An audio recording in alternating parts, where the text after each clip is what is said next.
How often do we find ourselves in a conversation with a buyer that unfortunately we feel like maybe we've lost some of the control, or just let's call it the rational thought process around somebody as we first met them all the way up through closing on a home? Now, for most buyers, when they start to enter the emotional process of decision making, which really could we call this not buyers, but anybody in life, we start to enter the emotional process of actually making decisions versus just having put forward thought of a dream or a goal. We start to act a little different. This is why a buyer's consultation is so important. But as you also start looking at the key areas of a buyer's consultation, our overall goal in a buyer's consultation, remember, is a form of nurturing, encouraging, and caring for the growth of a person, which would be that they want to go from one place to another. And obviously, as you reflect, this might be a little different for a seller who needs to go purchase a replacement property, or it might be a renter looking to buy their first, or an investor buying an asset.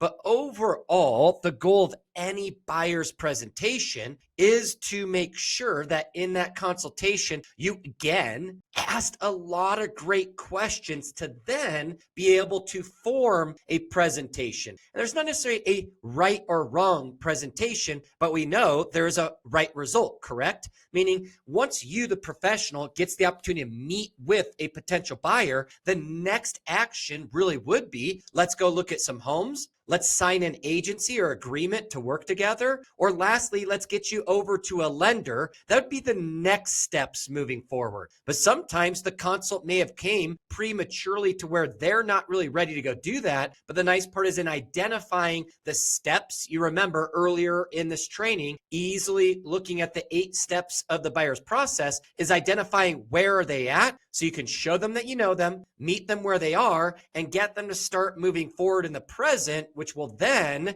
encourage their growth, i.e. nurture them to the next step. So let's look at a couple key areas of a great buyer's consult just to make sure you have in it. Obviously, you should have some type of meet and greet or icebreaker to make people feel comfortable wherever you're meeting them, whether that be Zoom, whether that be over coffee or at your office. But then the second part is in asking their questions around what do they understand about the home buying process, or what's their experience when it comes to purchasing a property. Is now after asking that question, you can let them know your overall goal for this visit, which would be summarizing your mission statement, why you exist. I help X achieve Y through Z. And so my goal today would be to get to know you, find out some of your specific needs. As you continue to move forward, that what we're looking at is being able then, now that we focused on you, I would like to focus on the product, which is the market, meaning how many people make decisions based on what they're hearing about the market.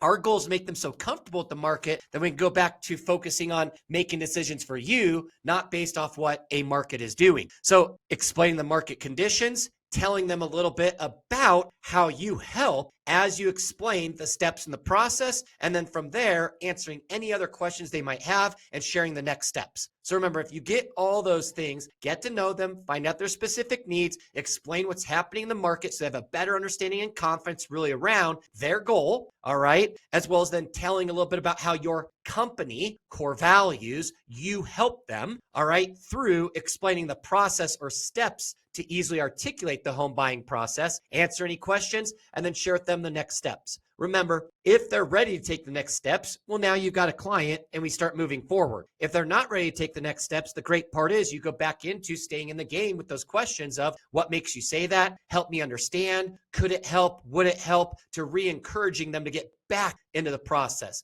Now, this is just for your self-reflection, which you have the presentation attached to these training materials. The goal is to use it like a checklist to reflect, okay, I met with somebody. Did I cover these key areas and what things came about? So that way, if people aren't taking the next action, you can find out, is it maybe because I skipped some steps myself in asking questions and presenting a way that I know gets me not the right or wrong presentation, but I know gets me the right result that you're looking for.